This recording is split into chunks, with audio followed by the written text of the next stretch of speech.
Paper leak मामले पर जब आंदोलन तेज हुआ तो सरकार ने पेपर लीक करने वालों के खिलाफ सख्त कार्रवाई करने वाले प्रावधानों के साथ नए बिल लाने का ऐलान कर दिया। जब दबाव काफी ज्यादा बढ़ा, शिक्षा मंत्री के इस्तीफे की मांग होने लगी तो शिक्षा मंत्री ने इस्तीफा दे दिया।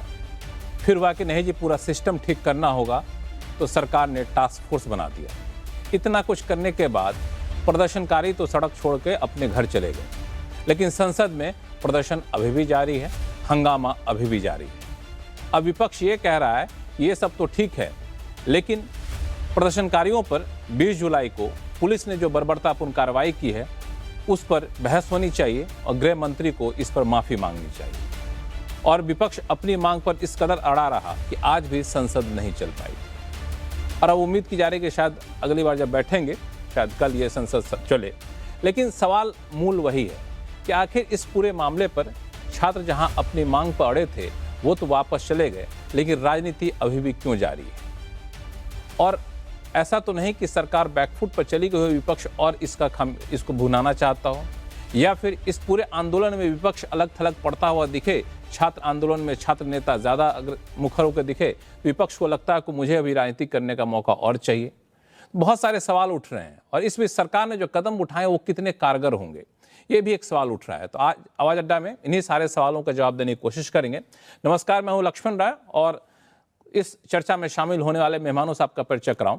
इससे पहले आपको सुनवा देते हैं कि आखिर दिन भर नेताओं ने इस पूरे घटना पर किस तरह के बयान दिए अपने। I rise to move for leave to introduce the Public Examinations Prevention of Unfair Means Amendment Bill 2026 to amend the Public Examination Prevention of Unfair Means Bill 2024. Notice में आए, जब अमेंडमेंट का नोटिस आया, इसका मतलब कई सदस्य इस महत्वपूर्ण बिल पे अपना मत रखना चाहते हैं। सभी मान्य दलों के सदस्यों से आग्रह करता हूं कि वह और चर्चा करें, आपस में सहमति बनाएं। Never happened in the history of India that the boys were beaten and they were dragged. The palace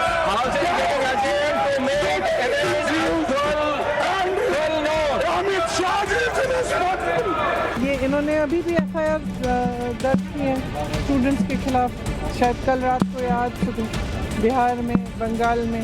तो ये अपनी आदतों से बाज तो आए नहीं हैं। कुछ स्टेट्स में पुलिस बहुत ब्रूटल तरीके से क्रैकडाउन भी कर रही है एंड लीगल मुकदमे भी लगा रहे हैं छात्रों के खिलाफ। जो भी अभी छात्र ऐसे टारगेट हो रहे हैं देश भर में, please hold on, we are with you.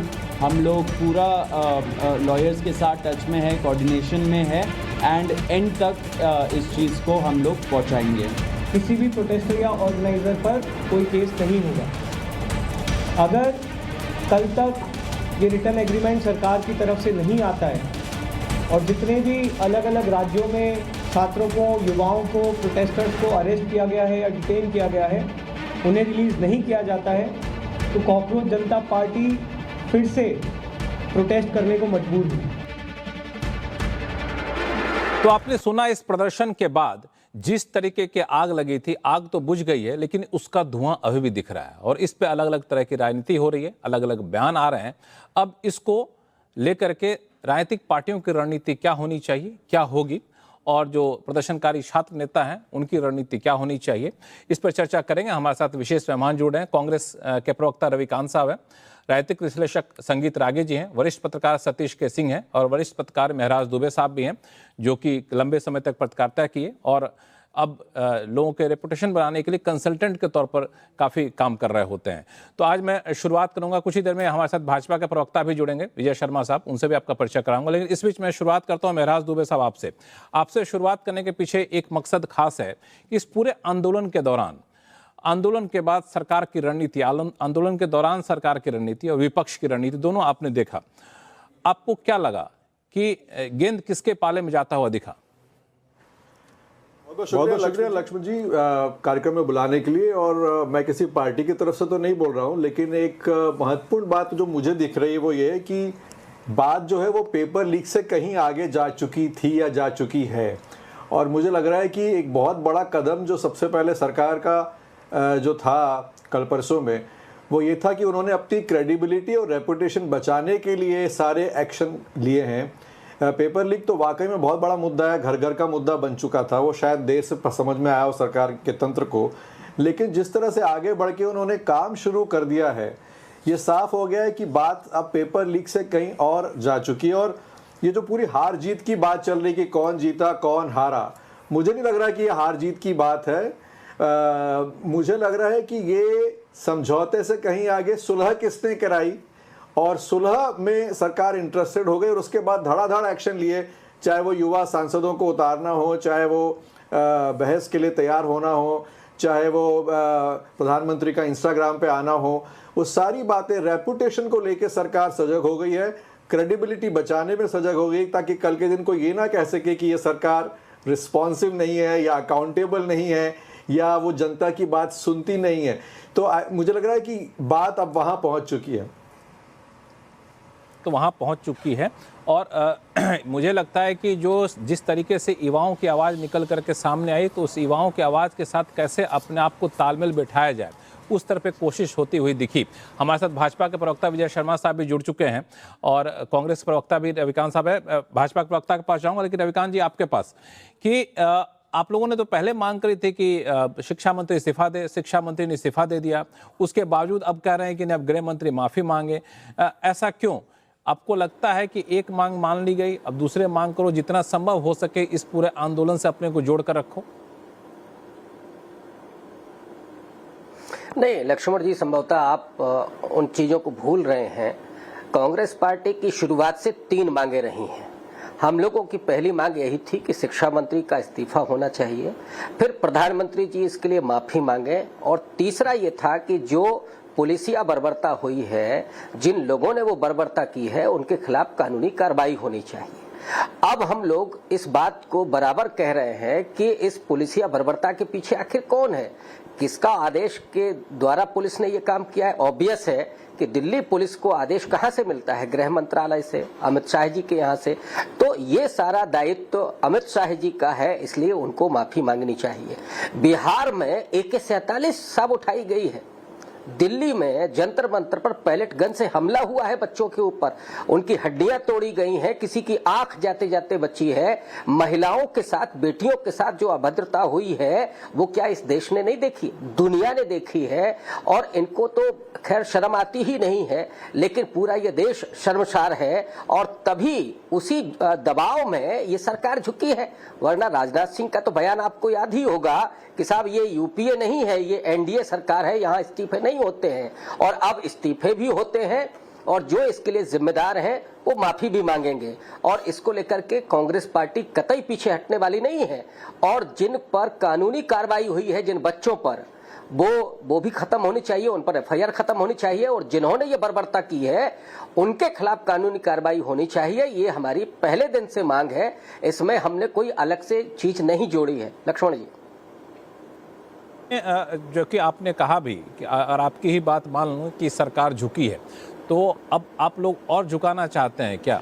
क्योंकि कार्रवाई के लिए सरकार ने पहले आश्वासन दे दिया है, आगे कार्रवाई नहीं होगी इसका भी आश्वासन दिया जा चुका है, इसके बावजूद आप लोग शांत नहीं है। मेरे साथ विजय शर्मा साहब जुड़ चुके हैं। विजय शर्मा साहब, अभी रविकांत जी को सुन रहे थे आप, जो कि कांग्रेस के प्रवक्ता हैं। उनका कहना है कि हमारी 3 मांगे थी, एक मांग तो सरकार ने मान लिया, अभी तक 2 मांगे और बची हुई है, इसी वजह से हम हंगामा कर रहे हैं। देखिए लक्ष्मण जी, बात ये नहीं है कि हमारी मांगे क्या थी। स्टूडेंट्स के साथ हमारे 2-3 दौर की बात हुई, उनकी कुछ मांगे थी, वो सहानुभूति पूर्वक हमने उस पर विचार किया और आपके सामने प्रेस कॉन्फ्रेंस हुई थी सबके सामने, और उस पर अमल भी शुरू हो गया। और ये नकल कैसे बच्चे के भविष्य को बिगाड़ती है, उसको कैसे रोका जाए, उसके लिए प्रधानमंत्री जी खुद सामने आए और उन्होंने कितने कठोर कदम उठाए और उठाने जा रहे हैं। हम लगातार कार्य जारी है। 2024 में आपने देखा होगा 3 साल से लेकर 10 साल तक की सजा लेकर आए, जिसके कारण अभी जो दोषी थे 18 लोग अभी जेल के अंदर सड़ रहे हैं। वो यही था, नहीं तो 2006 से लेकर आज तक लगातार कोई ऐसा प्रदेश अछूता नहीं था, चाहे वो बीजेपी हो, कांग्रेस हो, चाहे JMM हो, कोई भी पार्टी हो, किसी भी पार्टी की सरकार हो, पंजाब हो, केरलम हो, कहीं भी हो, इस तरह की घटनाएं हो रही थी। उस घटनाओं को रोकने के लिए हमने प्रयास किए हैं, प्रयास कर रहे हैं और करते रहेंगे, और हमने संवेदनशील तरीके से इसको टैकल किया है। आपने देखा होगा सोनम वांगचुक जी के साथ हमने बात करके उनका हमने अनशन तुड़वाया। छात्रों के साथ 2-3 दौर की बात हुई, उन्होंने एक मांग रखी कि कहीं तटस्थ जगह पे रखते हैं, वो भी हमने मांग ली।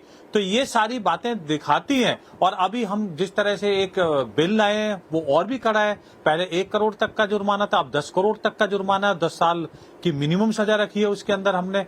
तो ये सारी चीजें दिखाती हैं कि हम एक के बाद एक छात्रों के भविष्य के लिए काम कर रहे हैं। और जहां तक एनटीए की बात है, अभी मैं कांग्रेस प्रवक्ताओं की बात सुना था, एनटीए क्यों लाना पड़ा?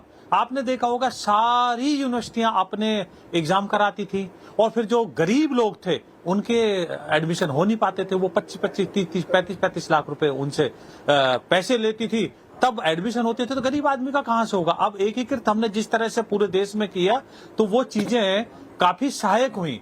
तो अब ये जो कमियां हैं, खामियां हैं, उनको हम ठीक करने का काम कर रहे हैं और लगातार हमारे प्रयास जारी है। और विपक्षी कोई किसी तरह का कोई भी सहयोग करना चाहते हैं, अपना कोई विचार रखना चाहते हैं, तो संसद से उपयुक्त जगह कहां हो सकती है? उससे जगह तो मुझे तो लगता नहीं। मुझे बता दें ये कि देश में संसद से अच्छी जगह कौन सी हो सकती है जहां आपने सुझाव रख सकते हो। अभी हम जो प्रस्ताव प्रस्तुत करने जा रहे हैं, जो हो उसको टेबल कर रहे हैं, तो उसमें आप अपने प्रस्ताव लाइए, बताइए क्या उसमें सुझाव है आपके।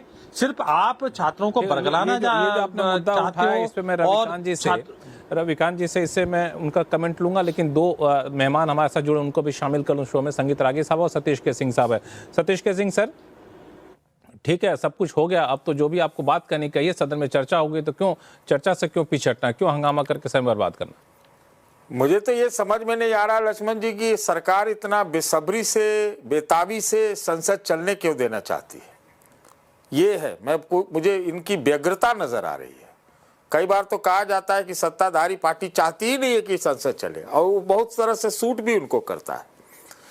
बात यह है लक्ष्मण जी, थोड़ा ध्यान से सुनिए और सबको सुनना चाहिए कि ये सवाल, महराज ने ठीक कहा कि ये सवाल परीक्षा का है ही नहीं। ये परीक्षा तो एक पहला पड़ाव है। जिस देश में 90 के मुकाबले ग्रेजुएट की संख्या तिगुनी हो गई हो, 1990s के, उससे तिगुनी हो गई है, अभी तो जनगणना हुई भी नहीं है, और आपके पहले साल में ग्रेजुएट करने के सिर्फ 7% लोगों को एक सैलरी वाली परमानेंट नौकरी मिल रही है। तो मैं इसको परीक्षा का ज्यादा मुद्दा नहीं समझता। ये परिवारों के आर्थिक बजट का मुद्दा है कि सरकारी मेडिकल कॉलेज में जाइएगा तो 20,000 से लेकर के, महाराष्ट्र को छोड़ दिए वहां 8 लाख तक लगता है, नहीं तो आप हजारों में ही आपकी शिक्षा हो जाएगी। लेकिन 65,000 सीट है सरकारी मेडिकल कॉलेज में, बाकी सब प्राइवेट में। और अगर लक्ष्मण जी आपके पास भी अगर 50 लाख रुपया होगा तभी आप परिवार के किसी को डॉक्टर बना सकते हैं, अगर प्राइवेट में एडमिशन कराना हो। तो मेरा ऐसा मानना है कि ये एम्प्लॉयमेंट का प्रॉब्लम है और पारिवारिक बजट का है। दरअसल सरकार का जो है, देश के नेताओं के लिए भी वो जेन जी एक शब्द आ गया है, सब लोग जेन जी कह रहे हैं। दरअसल आप सच से जो सामना हुआ है वो जेन डी है, वो धैर्यहीन है, जो निराश ना हो, उसको उम्मीदें दी जाए। इस तरह की युवा नीति की आवश्यकता है, एम्प्लॉयमेंट की नीति की आवश्यकता है। और एग्जामिनेशन एक पड़ाव निश्चित रूप से है, और एग्जामिनेशन तभी खत्म होगा, कानूनों का तो इस देश में पहाड़ है, पहाड़ से भी ऊंचा कुछ हो तो होगा, लेकिन नियत और ये माफिया और नेक्सस को आप तोड़ दे तो ये आप कामयाब हो सकते हैं। क्या हुआ, नीट का जो दूसरा एग्जाम था, धर्मेंद्र जी का इस्तीफा तो हो गया, लेकिन दूसरा एग्जाम नीट का नीट ढंग से तो हो ही गया ना, जहां पर नियत दिखाई पड़ी, जहां एयरफोर्स दिखाई पड़ी। तो मतलब कहने का मतलब है कि इस नेक्सस को अगर आप तोड़ दें तो फिर आपको नए कानून की आवश्यकता नहीं है। और मरहम लगाइए, आप कुछ नहीं कर सकते तो कम से कम अभी फिलहाल मरहम लगाइए, दीर्घकालिक नीति लाइए। ये पेलेट गन और ये AK-47 नहीं चलेगा। दो तीन बातें काफ़ी इंपॉर्टेंट रही संगीत रागे साहब। पहला कि आपकी नीयत हो तो फिर ये कानून, सख्त कानून की ज़रूरत नहीं है, और इसका एग्जाम्पल है कि दूसरे चरण का जो नीट किया गया। और दूसरी बात कि सतीश के सिंह सर ने कहा कि आखिर सरकार इतनी चर्चा कराने को आतुर क्या है, इनको पता नहीं, समझ में नहीं आ रहा है। थोड़ा धैर्य से सुनिएगा, क्योंकि मैं ये मेरा क्षेत्र है, इसलिए गंभीरता से इस बात को कह रहा हूँ। मेडिकल एग्जामिनेशन जब यूपी की सरकार थी तो उस समय सीट्स 53,000 थे। आज जो है 1,29,000 के आसपास सीटें हो गई हैं, जिसमें 65,000 के आसपास सीटें जो है वो सरकारी में है। उत्तर प्रदेश में हर जो मेडिकल कॉलेज है हर जिले में, तो स्वाभाविक है कि वहां पर सीटें सरकारी ही है, न कि प्राइवेट सेक्टर में है। और प्राइवेटाइजेशन जो है ना, हम उसको आइलैंड की तरह नहीं है। यदि मीडिया में प्राइवेटाइजेशन होगा तो बाकी और जगह भी प्राइवेटाइजेशन होगा, अन्य जगह भी इंजीनियरिंग छात्रों में भी प्राइवेटाइजेशन होगा। और ये जो प्राइवेटाइजेशन हुआ था शुरुआत के दिनों में, जितने ये थे, ये सारे तो कांग्रेस राज्य के सारे माफियाओं का ही था। दूसरी बात जरा एग्जामिनेशन पर कर लेते हैं। देखिए, मैं शुरू से मानता हूं, बाकी सभी से मैं अलग मानता हूं, ये शुरू से आंदोलन जो है वो राजनैतिक छात्रों का आंदोलन था, जिसका नीट से कोई लेना देना नहीं था। मूलतः नीट को एक मुद्दा बनाया गया, नहीं तो आप जरा पेपर लीक का मुद्दा होता तो बाकी ये राष्ट्रीय बीमारी है। कोई ऐसी सरकार नहीं है जिसके जमाने में पेपर लीक नहीं हुआ है। और आज के दिन में भी जो सीजेपी के छात्र जिससे मिलने गए कपिल सिब्बल से, तो मैं उनके लिए बेशर्म शब्द तो नहीं प्रयोग करूंगा, बड़े वकील हैं।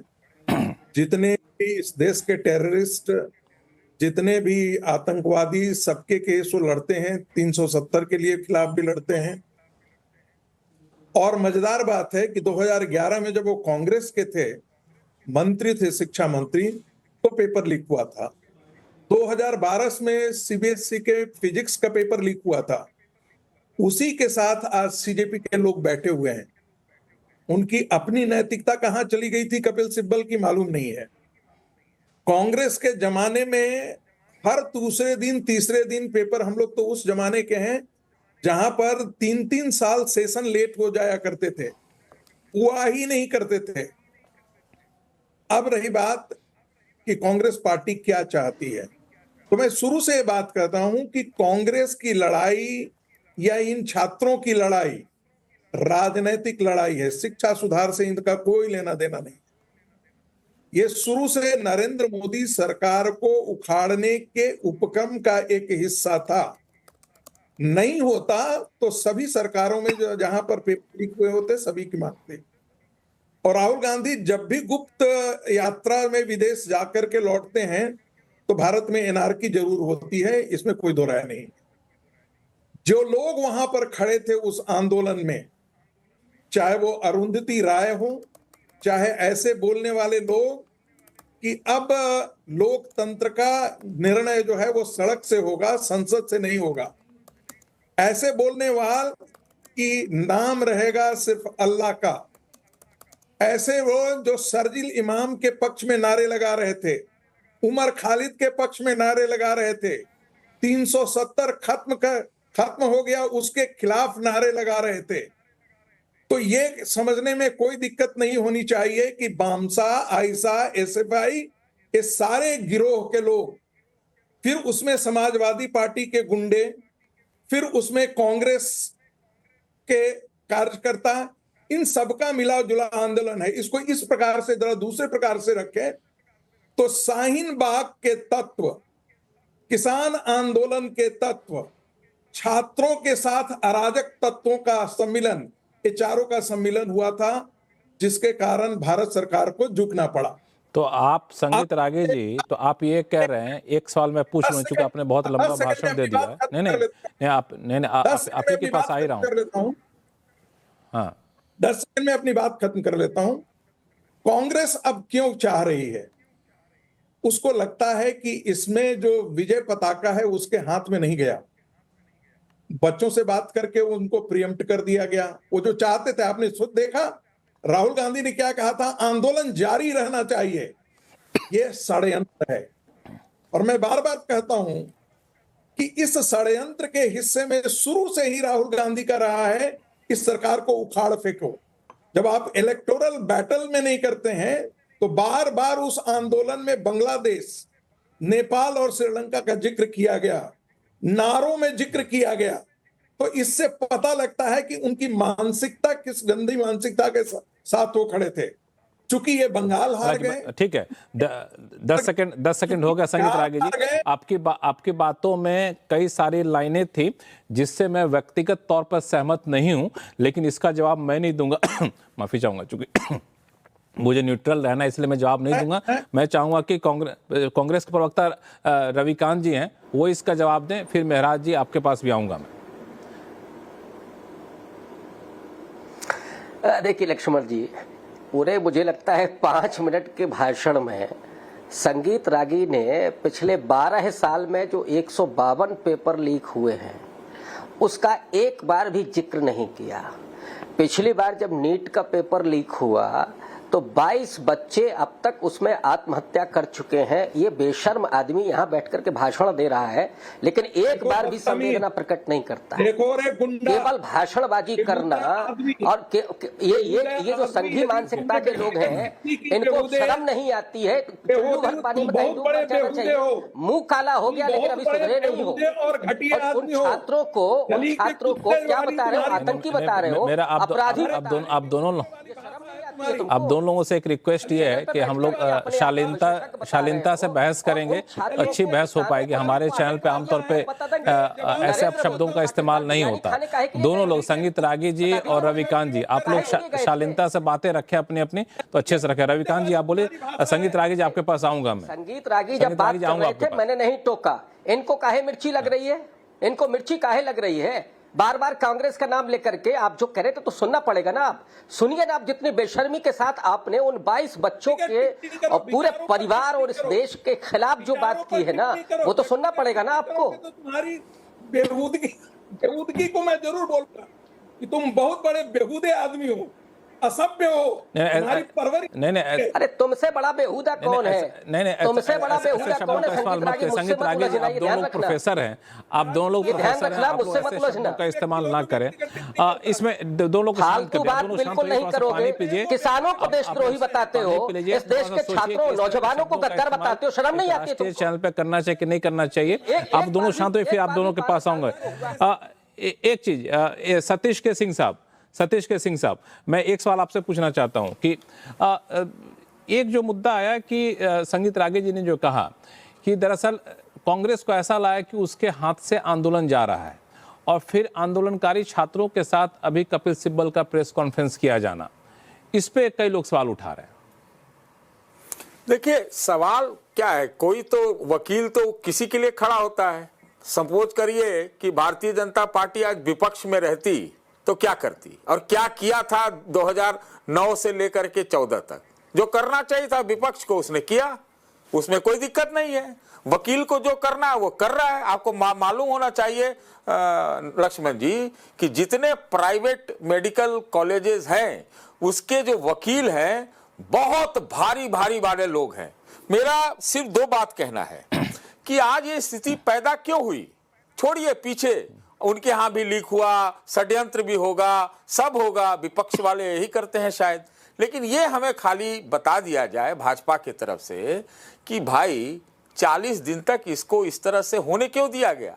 49 लोगों को तबादला हुआ, मुअत्तली हुई, उसके बाद 50वें नंबर पर धर्मेंद्र प्रधान क्यों? अगर षड्यंत्र था तो आपने सरेंडर क्यों किया? धर्मेंद्र प्रधान का इस्तीफा क्यों कराया?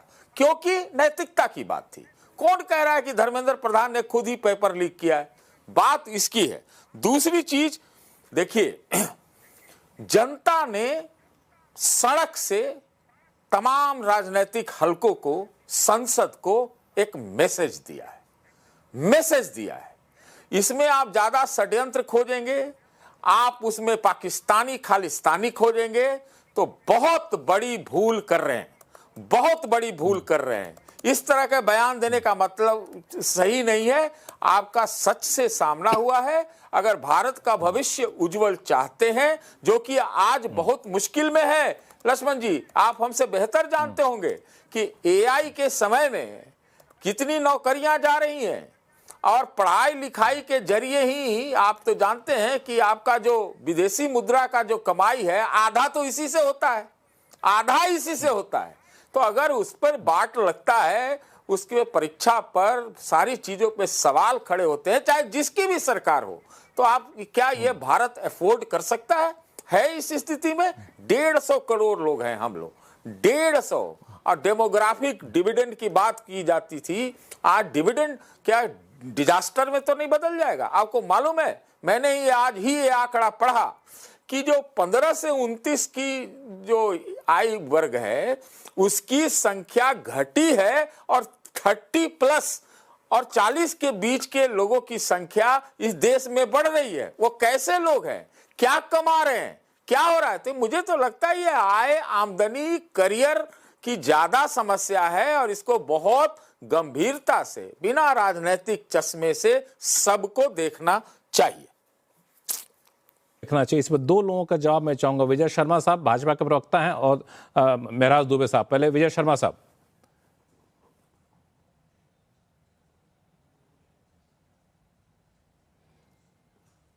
विजय शर्मा जी, मेरी आवाज आ रही है आपको? लगता है विजय शर्मा जी को मेरी आवाज नहीं आ रही। उनके कनेक्शन को ठीक करें, तब तक मैं इधर महराज दुबे साहब को। महराज दुबे साहब, अभी सतीश के सिंह साहब ने कहा कि सच से सामना हुआ है और एक मैसेज है। आपके हिसाब से इस सच का जो सामना हुआ, उस सच को सबसे पहले किसने स्वीकार किया, और जो मैसेज है उस मैसेज को सबसे पहले किसने अडॉप्ट किया? देखिए, इसमें मान लेते हैं कि प्रोफेसर रागी की जो भावना है वो हम सब समझते हैं, और एक ख़ास धर्म या एक ख़ास बाहुल्य के लोग बहुत सारा परेशानी महसूस कर रहे थे, वो दशकों से परेशान हो रहे थे। उनको बीजेपी ने आके एड्रेस किया, उनकी भावनाओं की कदर करी, उनके धर्म की कदर करी, और उसका फ़ायदा बीजेपी को वोटों से मिला भी है, और ये सब हम बात जानते हैं। लेकिन यहाँ कहीं ना कहीं एक गैप है, वो मेरे ख्याल से प्रोफेसर रागी भी समझते होंगे, और उनके जो वरिष्ठ नेता या जो सरकार में वरिष्ठ लोग बैठे हैं वो सब उस बात को एक्नॉलेज कर रहे हैं कि एक गैप तो है, एक भूल तो हो गई है कि ये बहुत बड़ा मिडिल क्लास है। जैसा अभी सतीश जी ने इशारा भी किया कि इतने लोग डिग्री लेके बैठे हैं, और पूरी चर्चा आजकल दुनिया में यही हो रही है कि यूएस से और यूके से मिडिल क्लास हवा हो गया, और अब एआई भी जॉब्स ले रहा, जैसा अभी इशारा भी किया सतीश जी ने। इस सबके साथ मिडिल क्लास जो है वो परेशान हो रहा है, और उसकी कोई चिंता नहीं कर रहा था। आप कब तक ये इन मुद्दों की बात करते रहेंगे कि बेशक विदेशी ताकतें होंगी, बेशक असामाजिक तत्व आए होंगे, सीजेपी ने भी मेरे ख्याल से शिकायतें की थी, और ये जो फैक्ट्स होंगे वो इंटेलिजेंस के पास होंगे, उन पर कोई सवाल उठाना भी नहीं चाहेगा, ना कोई चाहता है कि वहाँ वायलेंस हो, मेरे ख्याल से कोई भी नहीं चाहेगा। तो ऐसे में भी अगर पीड़ा है तो वो तो किसी को रिकॉग्नाइज करना पड़ेगा। और आपने जो अब आप मेरे ख्याल सबसे पहले खुद प्रधानमंत्री ने आके वो इशारा कर दिया, शायद वो इशारा खुद उनकी सरकार में बैठे लोगों के लिए भी था, पार्टी के लोगों के लिए भी था, देश की जनता के लिए भी था कि हाँ भाई मैं तो समझ गया पीड़ा है आपकी, और रात को 12 बजे भी अगर मैं इंस्टाग्राम पोस्ट करता हूं तो मैं उस चीज़ को एड्रेस करना चाहता हूं। मेरे ख्याल से एक लीडर के नाते उन्होंने बहुत साफ साफ ये आकर एक इशारा कर दिया सबके लिए कि एक गैप है, और इस गैप को हमें रिकॉग्नाइज करना पड़ेगा, मतलब इस समस्या को समझकर उसका समाधान करना पड़ेगा और सुलह के रास्ते पे जाना होगा। ये तो अब लेकिन अब मेरे ख्याल से मुद्दा यहाँ पहुंच गया है कि अब सब बोल रहे हैं कि नहीं, उस पीड़ा का सबसे बड़ा मलहम किसके पास है। सरकार भी चाहती है, मेरे ख्याल से आज ही 5-6 बड़े कदम उठा लिए हैं 2 दिनों में उन्होंने, और उठाना भी चाहिए, क्यों नहीं उठाना चाहिए। सिर्फ इस्तीफे से तो कुछ होता नहीं है, आगे बढ़ना ही पड़ेगा। और खुद कांग्रेस के लिए है कि क्या वो इसे आगे जाके इस गैप को, इस पीड़ा को वोट में तब्दील कर सकते हैं, उनके लिए बहुत बड़ा मौका। और क्यों ना हो, एक रचनात्मक विपक्ष को तो ये भूमिका निभानी पड़ेगी। मेरे ख्याल से बीजेपी भी इस बात से ज्यादा सरोकार रख रही होगी कि सीजेपी की बात अगर आई है सामने, हम सुन रहे हैं, हम रिस्पॉन्स कर रहे हैं, कांग्रेस की बात ना सुनना पड़े। तो ये मेरे ख्याल से एक नया राजनीतिक अखाड़ा बन गया है। और ऐसे में यही कहूंगा मैं कि इस वक्त मिडिल क्लास कह लीजिए या ये जो एस्पिरेशनल हमारी पॉपुलेशन है, एक बहुत बड़ी पॉपुलेशन है इंडिया में, और मेरे ख्याल से दुनिया के सबसे बड़े मिडिल क्लास वर्ग में हमारे लोग आते हैं, उनकी समस्याओं के समाधान की बात बहुत पहुंच गई है और वो दिख भी रहा है इस पूरे शोर में। तो हम कितने अंतर्राष्ट्रीय फंडिंग या षड्यंत्र की बात कर लें, वो एक कहानी है ना लक्ष्मण जी की, भेड़िया आया, वो बार बार लोग मदद करने आते थे, जब वो चिल्लाता था वो चरवाहा की भेड़िया आ गया, जब सही में भेड़िया आया तो फिर उसकी मदद करने कोई नहीं आया। तो हमें भी सोचना पड़ेगा हम कौन से मुद्दों पे देश के लोगों को एंगेज कर रहे हैं। हाँ बिल्कुल, लेकिन आपने एक बात बड़ा अच्छा कहा विजय शर्मा साहब कि दरअसल जो भावनाएं थीं उसको जल्दी पकड़ लिया गया और मान लिया गया कि हाँ कहीं ना कहीं गैप था, उस गैप को एड्रेस करने की कोशिश प्रधानमंत्री ने खुद पहल करके की है, लेकिन कुछ देर हो गई क्या? लक्ष्मण जी बिल्कुल देर नहीं हुई, समय पे सारे काम किए और हम तो पहले दिन से प्रयासरत थे। एनटीए भी हम लेकर आए थे, वो किसी लिए लेकर आए थे, धांधलेबाजी चलती थी और सतीश केजरी जी ने तो खुद एडमिट कर लिया कि हम चाहते हैं सदन में चर्चा हो। उसको भी ये गलत मान रहे हैं, कह रहे हैं व्याकुल क्यों है बीजेपी।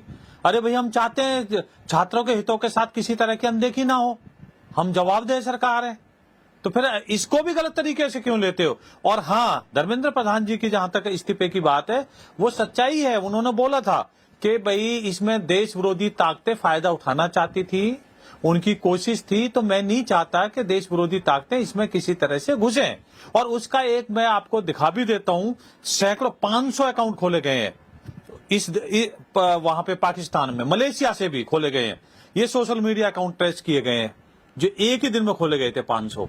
तो इस तरह की ताकतें सक्रिय हो जाती हैं देश विरोधी, तो हमें सब कुछ देखना होता है। और जिस तरह से हम लाए, बताइए, आप मुझे बताइए, संसद अधिकृत स्थान होता है अपनी बात रखने का, चर्चा का, उस पे 7 घंटे का समय दिया गया है और वहां यह भी बोल दिया गया अगर आपको समय चाहिए तो समय बढ़ा भी दिया जाएगा। तो क्यों आप भाई सड़क पे बात करना चाहते हो, क्यों लोकतंत्र को कमजोर करना चाहते हो। और रागी जी ने क्या गलत बोला, सच नहीं है क्या? हाथ कंगन को आरसी क्या, पढ़े लिखे को फारसी क्या। जब भी राहुल गांधी जी विदेश से आते हैं इस तरह की सारी बातें होती हैं। और अभी मैं कपिल सिब्बल जी की बातें सुन रहा था, कपिल सिब्बल कई वकील तो खड़े होंगे, भाई आप वकील के तौर पे खड़े हो जाइए, कोई दिक्कत नहीं है, लेकिन वहां कह रहे हैं जिसने भी प्रोटेस्ट किया है, जिसने कानून को हाथ में लिया, जिसने पुलिस वालों के ऊपर हमला किया, जिसने सरकारी संपत्ति को खुर्द-बुर्द करने की कोशिश की है, जिसने लोगों को भड़काया है, किसी तरह के हथियार लिए, पत्थरबाजी की है, उस आदमी के खिलाफ कार्रवाई ना हो। ठीक है, छात्रों से गलती हुई, हमने मान लिया, सरकार ने आके सामने कह दिया कि केस वापस होंगे। एक बड़ा लेकिन सवाल ऐसे लोगों को जो ऐसे समय पे फायदा उठाना चाहते थे, क्या ऐसे लोगों को माफ ऐसे समय का जो फायदा उठा रहे थे उनको ही माफ कर दिया जाए क्या? जो पुलिस वाले को लक्ष्मण जी 5 सेकंड, लक्ष्मण जी 5 सेकंड, आप मुझे बताइए, कपिल सिब्बल जी, मुझे बड़ा दुख हुआ, वो सीनियर एडवोकेट है, उन्होंने एक बार भी ना तो झारखंड का नाम लिया, ना पंजाब का लिया, ना जम्मू कश्मीर का लिया, ना केरला का लिया, वहां भी पेपर लीक हुए हैं, वहां भी पंजाब के अंदर भी लाठीचार्ज हुआ है, तो एक बयान दे देते एक लाइन का कि वहां भी इस तरह की जो बातें हुई हैं मैं उनके साथ हूं और अब वहां भी मैं केस लड़ूंगा। तो इससे पता लगता है कि उनका दोगला जो है चरित्र है वो सामने आ गया, मीडिया के सामने आ गया। और मैं जिम्मेवारी के साथ आरोप लगा रहा हूं, वो आरोपों का जवाब दें, क्योंकि सिलेक्टिव राजनीति नहीं हो सकती। ये कपिल सिब्बल जी हैं जो सिलेक्टिव राजनीति करते हैं। अरे भाई, आतंकवादी देश का आतंकवादी है, हमारे सबके बच्चों के। रविकांत जी, ठीक है सर, एक बार जवाब भी ले लेते हैं, जवाब भी ले लेते हैं रविकांत जी, इनके सवालों का जवाब दीजिएगा, अपनी बातें। देखिए, पहली बात तो ये है कि वो बार बार जब जिन विदेशी तत्वों की बात कर रहे हैं तो गृह मंत्री का ये फेल्योर है, तो गृह मंत्री को तो इस्तीफा दे देना चाहिए कि साहब आप तो देश संभाल ही नहीं पा रहे हैं। कौन सी विदेशी ताकतें थीं और अभी कौन सी जांच हो गई है कि जिसमें यह है कि साहब उन्होंने पत्थर चलाए हैं, जबकि वीडियो फुटेज जो हमारे सामने आए हैं उसमें जिस दिन लाठीचार्ज हुआ उसके पहले रात्र में वहां पे एक ट्रक खड़ा हुआ था जिसमें पत्थर थे, वहां पर एक टूटी कार खड़ी हुई थी जो बाद में दिखाई गई कि इस पर प्रदर्शनकारियों ने पत्थर चलाए। तो यह भी जांच का विषय है, मैं ये नहीं कह रहा हूं कि ये नहीं हुआ। पत्थरबाजी के बहुत सारे दृश्य ऐसे भी दिखाई दिए जो पुलिस वाले कर रहे थे, ऐसे भी दृश्य थे जो प्रदर्शनकारी कर रहे थे, तो यह भी जांच का विषय है, हम लोग जज नहीं है।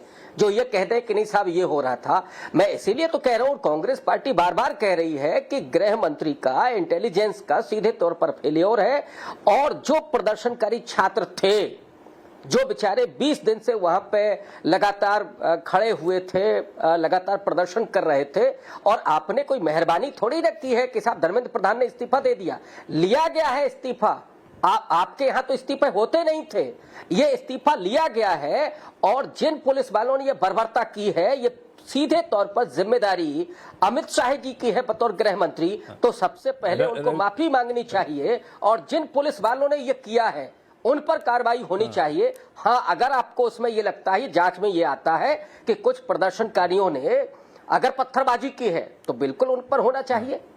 हम लोगों ये बात कहाँ कांग्रेस उठा रही है? गांधी के अनुयायी हैं, हम लोगों ने कभी हिंसा का समर्थन नहीं किया है। रविकांत जी, आप लोग छात्रों पर जो लाठीचार्ज हुआ उसकी बात कर रहे हैं, ठीक है, जो निर्दोष छात्र से उस पर लाठीचार्ज करना बिल्कुल सही नहीं है, उसका कोई समर्थन नहीं करेगा। लेकिन एक निहत्थे पुलिस वाले को, पुलिस वाला जा रहा था कनॉट प्लेस में, उसको हजारों की भीड़ ने मारा पीटा, इन सब को कैसे आप जस्टिफाई कर पाएंगे? वो प्रदर्शनकारी थोड़े कहे जाएंगे। नहीं, बिल्कुल नहीं कर रहे। हम कहाँ कह रहे हैं? हम तो कह रहे हैं ना कि हम गांधी के अनुयायी हैं। हम लोग तो हमेशा से अहिंसात्मक सत्याग्रह की बात करते हैं। नहीं, कांग्रेस ने उसकी भी आलोचना नहीं की। मैंने कहा ना कि ये भी गलत है, ये भी गलत है, लेकिन ये जांच का विषय है।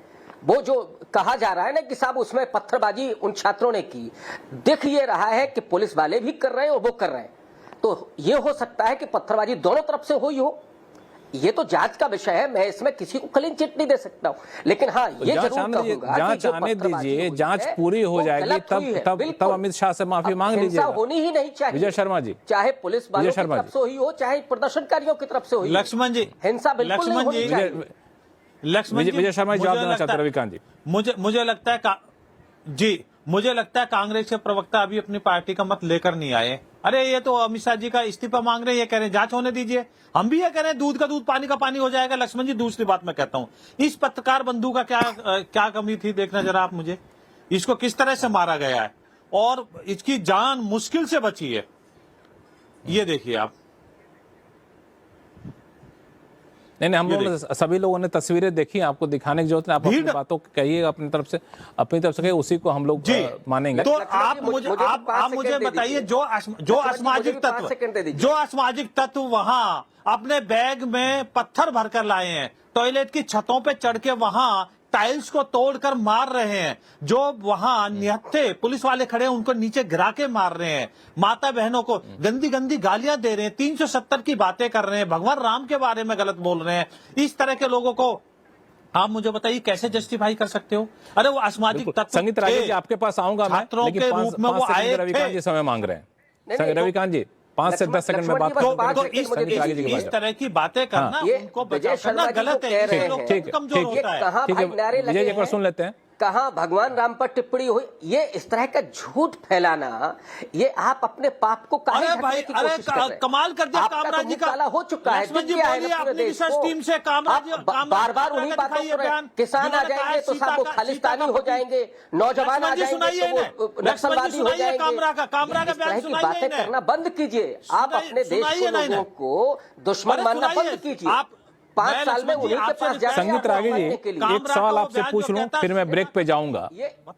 संगीत रागे जी, एक सवाल आपसे पूछ लूं, मैं फिर ब्रेक पे जाऊंगा कि हजारों लाखों में छात्र प्रदर्शन कर रहे थे, उसमें से कुछ एक आकर के हो सकता है कुछ ऐसे नारे लगा दिए हों जो इस प्रदर्शन से मेल नहीं खाता हो, लेकिन इसके बिना पे ये कहना कि ये पूरा आंदोलन नीट पेपर लीक के खिलाफ छात्रों का आक्रोश का नहीं था, दरअसल एक दूसरे तरीके की साजिश थी। जैसा कि आपने अलग दलील भी दी कि जब भी राहुल गांधी बाहर जाते हैं तो ऐसे आंदोलन होते हैं, यहाँ पे शाहीन बाग के आंदोलनकारी पहुंचे थे या फिर ऐसे लोग यहाँ पे पहुंच गए थे, कितना सही है? लक्ष्मण जी, आप मेरे साथ अन्याय किए हैं समय के मामले में, बट फिर भी पहले मैं ये कहना चाहता हूं कि जो मैंने भाषा का प्रयोग किया है उसे मैं विड्रॉ करता हूं, मैं माफी मांगता हूं। चूंकि मुझ पर व्यक्तिगत टिप्पणी की गई थी, इसलिए मैंने व्यक्तिगत टिप्पणी पर उतर आया था। नहीं, बिल्कुल, मैं उसके लिए बहुत अच्छा आपने किया कि बेसिकली हाँ, हमारे चैनल पे आप कभी ऐसी भाषा का इस्तेमाल अब तक किए भी नहीं थे, इसलिए मुझे भी अपेक्षित नहीं था। दूसरी बात, मेरे मित्र महराज जी बहुत दिनों के बाद आज दिखाई दिए थे तो मैं खुश भी था थोड़ा सा, लेकिन खुशी में गलती हो गई मुझसे।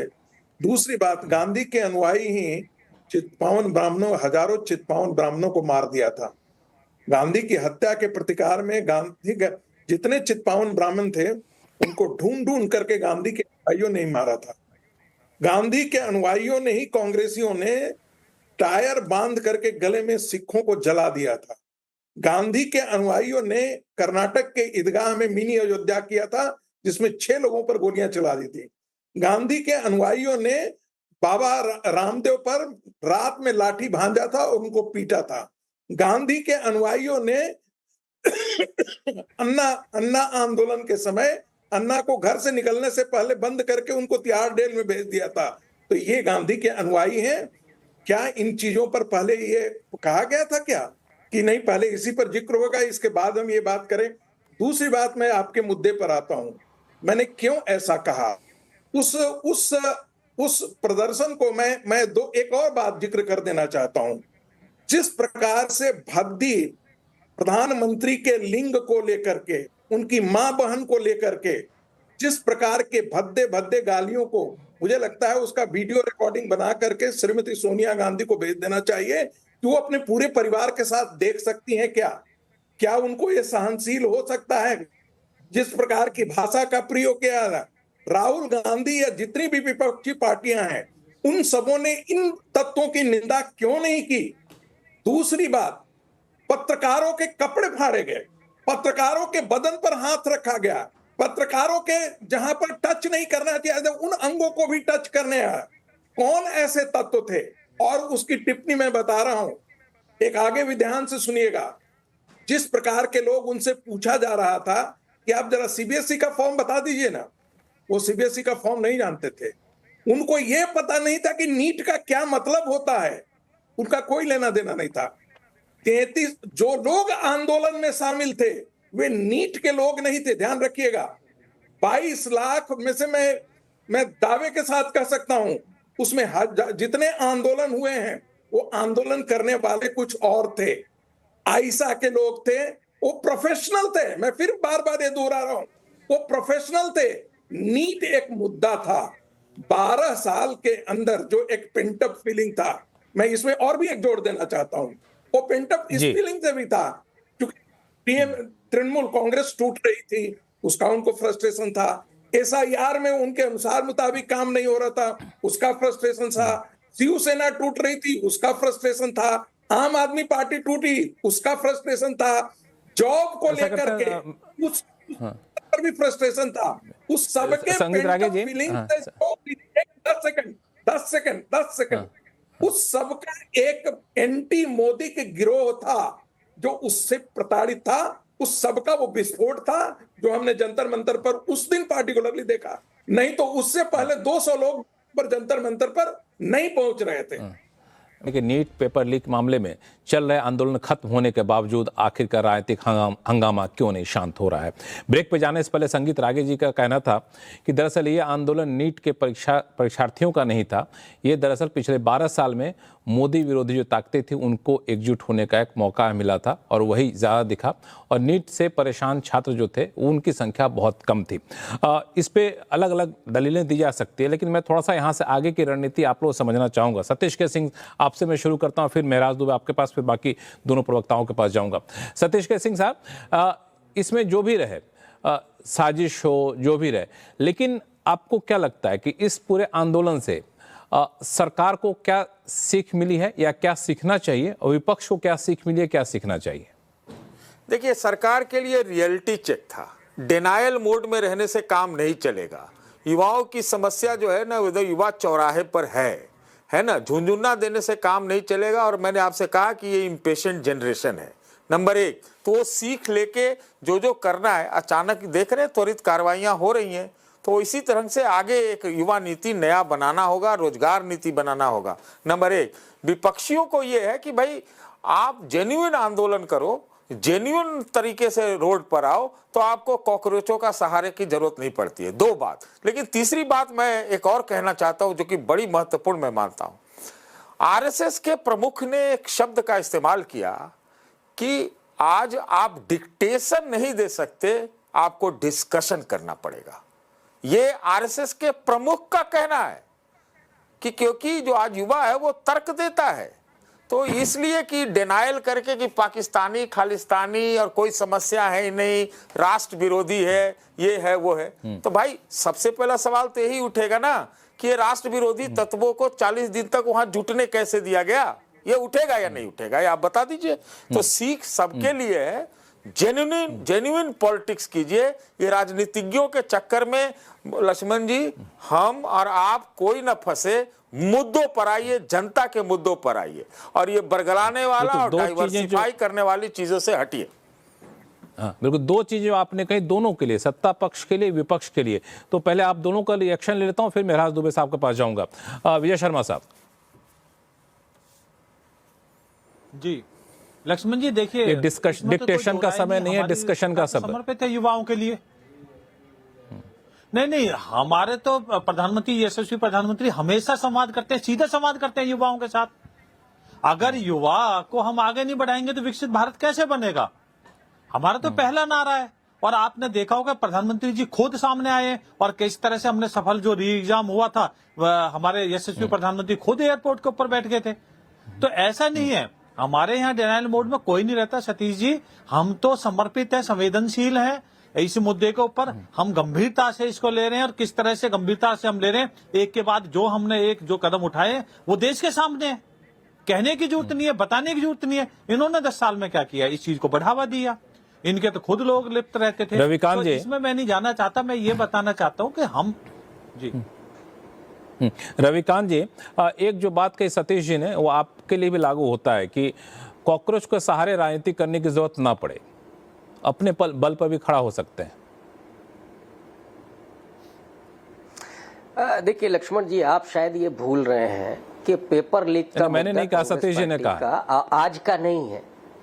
नहीं, ये आज का मुद्दा नहीं है। नहीं, सतीश जी ने वो ठीक कहा, उनका अपना एंगल है, उनका अपना विश्लेषण है, मैं उनका सम्मान करता हूँ। लेकिन कांग्रेस पार्टी 2024 में अगर राहुल जी का आप निकाल लीजिए, तब भी वो पेपर लीक के खिलाफ सड़क पर थे। छात्रों की गूंज, हमारे 2 कार्यक्रम हो चुके थे, कोटा में हुआ, फिर देहरादून में हुआ, और उसके बाद ये जो प्रोटेस्ट हुआ जंतर मंतर पर, उसमें कांग्रेस पार्टी नहीं थी। लेकिन इनको दिखाई देगा, अब पता नहीं संगीत रागी जी के साथ राहुल गांधी जी ने ऐसा क्या किया है कि उनको केवल और केवल गांधी परिवार के खिलाफ ही बोलना है। तो ये उनकी प्रॉब्लम हो सकती है। अब उन्होंने कहा कि राहुल गांधी जी बाहर जाते तभी होता है। अरे साहब, देश आप चला रहे हैं, इंटेलिजेंस आपके पास है, तो गृह मंत्री का बैठ करके आलू छीलते हैं कि उनको पता ही नहीं है कि राहुल गांधी जी कहां जा रहे हैं और क्या कर रहे हैं, कहां से षड्यंत्र हो रहा है। इसका मतलब है कि अब आप बहुत अक्षम लोग हैं, आप सरकार बरकार नहीं चला सकते हैं। अगर कोई एक आदमी बाहर से कोई ऐसी साजिश कर रहा है, तो इस तरह से बरगलाने की जरूरत नहीं है। आप मत बरगलाइए, देश बेवकूफ नहीं है। क्योंकि आपने संगीत रागे जी का नाम ले लिया, तो एक मौका संगीत रागे जी को दे देना चाहिए, फिर मेहराज जी के पास जाऊंगा। संगीत रागे जी देखिए, लक्ष्मण जी संक्षिप्त में रखिएगा सर। मित्रों की डायरी लोगों को पढ़ लेना चाहिए, तब पता लगेगा। प्रवक्ता ने भी कहा कि साहब वहां पत्रकारों के साथ क्या हो रहा है। एक मिनट, इनको बोलने दीजिए, इनको बोलने दीजिए। संगीत रागे जी को बोलने दीजिए। क्यों नहीं दिखाई जिसमें वो बच्चे संगीत रागे जी का सम्मान कर रहे थे, वो पुलिस वालों को फूल दे रहे थे, वो आपने विजुअल्स नहीं देखे हैं क्या? संगीत रागे जी, उसमें वही चीजें आप दिखा रहे हैं जहां पे। एक मिनट रविकांत जी, जरा बोलने दीजिए, संगीत रागे जी को बोलने दीजिए। हाँ देखिए लक्ष्मण जी, मैं ऐसे कोई भी बात नहीं करता। मित्रों की डायरी पढ़ लीजिए, तब आपको पता लगेगा कि गांधी परिवार केजीबी के साथ क्या उसके संबंध थे, और इस देश के पत्रकार और बुद्धिजीवियों को कितने संबंध थे चाइनीज और केजीबी के साथ। वो पूरी डिटेल पढ़ लेनी चाहिए, तब आपको पता लगेगा कि पेनिट्रेशन उनका होता है भारत की राजनीति में। तो इसीलिए मैंने ये भी टिप्पणी की थी। दूसरी बात, यह एक राष्ट्रीय बीमारी है। क्योंकि मैं शिक्षा जगत में हूं, मैं बिल्कुल स्वीकार करता हूं कि बहुत गंदगी है, भरी हुई गंदगी है, जिसे बाहर निकलने की आवश्यकता है। लेकिन राजनीतिक सोच से जब होगा ये काम, तो ये बिल्कुल नहीं होगा। मैं बार बार कहता हूं, इस देश में शिक्षा माफिया दीमक की तरह इस देश को चाट रहा है, दीमक की तरह चाट रहा है, और सारी पॉलिटिकल पार्टियों से संबद्ध लोग उससे जुड़े हुए हैं। यदि कह दें तो मैं क्या बताऊं, मैं जानता हूं बहुत अच्छे तरीके से, इसलिए ऐसा कह रहा हूं। ये सिर्फ नीट नहीं है। संगीत रागे जी ने जो कहा है वो बहुत ही अपने आप पे बहुत ही गंभीर बयान है और बहुत ही तो यूजीसी का जो नेट एग्जाम होता है वह भी घपलों से भरा हुआ। मैंने उस समय भी एनटीए के डायरेक्टर सुबोध कुमार को बोला था कि आप गंदगी कर रहे हैं पूरा तरीके से और आप पूरी सरकार को बदनाम करके जाएंगे। ये मैंने व्यक्तिगत तौर पर सुबोध कुमार को बोला था। आपने जो बोला काफी महत्वपूर्ण है संगीत रागे जी। समय कम, इसलिए बीच में आपको रोक रहा हूं मैं। मेहराज दुबे साहब, एक आखिरी कमेंट आपसे, क्योंकि अब जिस तरीके से आंदोलन हुआ, आंदोलन के बाद प्रधानमंत्री मोदी ने खुद जिस तरीके से मोर्चा संभाला और इंस्टा जैसे प्लेटफॉर्म का इस्तेमाल करना शुरू किया, चूंकि वो एक यूथ के साथ कनेक्ट हो सके, चूंकि आप परसेप्शन या फिर कहें रेपुटेशन बिल्डिंग में काफी महारत हासिल है आपको, तो आपको क्या लगता है कि इस तरह की रणनीति कितनी कारगर होगी और ये अपनानी चाहिए हर किसी को? देखिए, एक बहुत ही कारगर फ्रेमवर्क है कि क्या मैसेज है, उस मैसेज को कौन आकर डिलीवर कर रहा है, मतलब वो बात कौन, संदेश कौन दे रहा है, और उसके साथ कोई एक्शन हो रहा है कि नहीं, कोई काम हो रहा है कि नहीं। और मेरे ख्याल से सरकार ने पिछले 3 दिन में ये तीनों बातें अमल में लाए हैं, क्योंकि स्थिति वाकई खराब है। मेरे ख्याल से वहाँ भी वो सब वरिष्ठ नेता समझते हैं, एडमिनिस्ट्रेटर हैं, क्योंकि किसने बोला, तो प्रधानमंत्री ने स्वयं बोला। मैसेज क्या बोला कि भाई हम करना चाहते हैं, वो फास्ट ट्रैक कोर्ट हो या वो कानून को और कठोर बनाना हो या संवाद हो या इस्तीफा हो, ये सारे और एक्शन और उनके मैच का मीडिया भी वो ले आया इंस्टाग्राम पे। लेकिन यहाँ पर मैं तुरंत एक कमेंट देना चाहूँगा, क्योंकि आप क्लोज कर रहे हैं लक्ष्मण जी। राजनीतिक संवाद का जो स्तर गिर चुका है उससे जनता बहुत आहत है। ऐसा नहीं है कि बच्चों को समझ में नहीं आ रहा है कि राजनीतिक दावे कितने खोखले हो गए हैं। ये राजनीतिक नेताओं को जल्द से जल्द समझ लेना चाहिए। ये नई जनरेशन है, मैं और आप शायद है, और उसमें आप, मैं एक विजुअल में इससे एक क्विकली आपको याद दिलाना चाहता हूँ। हमारे सामने हमने पिछले 1 हफ्ते में हम सबने शायद बहुत घंटों की फुटेज देखी है, मतलब दृश्य देखे हैं, वीडियो देखे हैं। एक वीडियो कुछ मेरे ख्याल से 1 महीना पुराना है, जब ये आंदोलन शुरू हुआ उसके पहले का। एक बच्ची नीट का एग्जाम देने लेट पहुंची, उसको अंदर नहीं घुसने दिया जा रहा था। दुख में वो चिल्ला रही थी, लोग वीडियो बना रहे थे और उसके पिता ने अपना सर फोड़ लिया पत्थर पे। ये सोशल मीडिया का वीडियो था। ऑथेंटिसिटी मुझे नहीं मालूम, पर मैं ऑथेंटिसिटी का सवाल लाके उन लोग, बिल्कुल, ये दरअसल हालात को दर्शाता है, समय का हालात को दर्शाता है, पीड़ा को दर्शाता है। बिल्कुल, आप सही मेहमानों का बहुत बहुत धन्यवाद हमारे शो में जुड़ने के लिए। आवाज अड्डा में फिलहाल इतना ही। देखते रहिए CNBC आवाज। नमस्कार।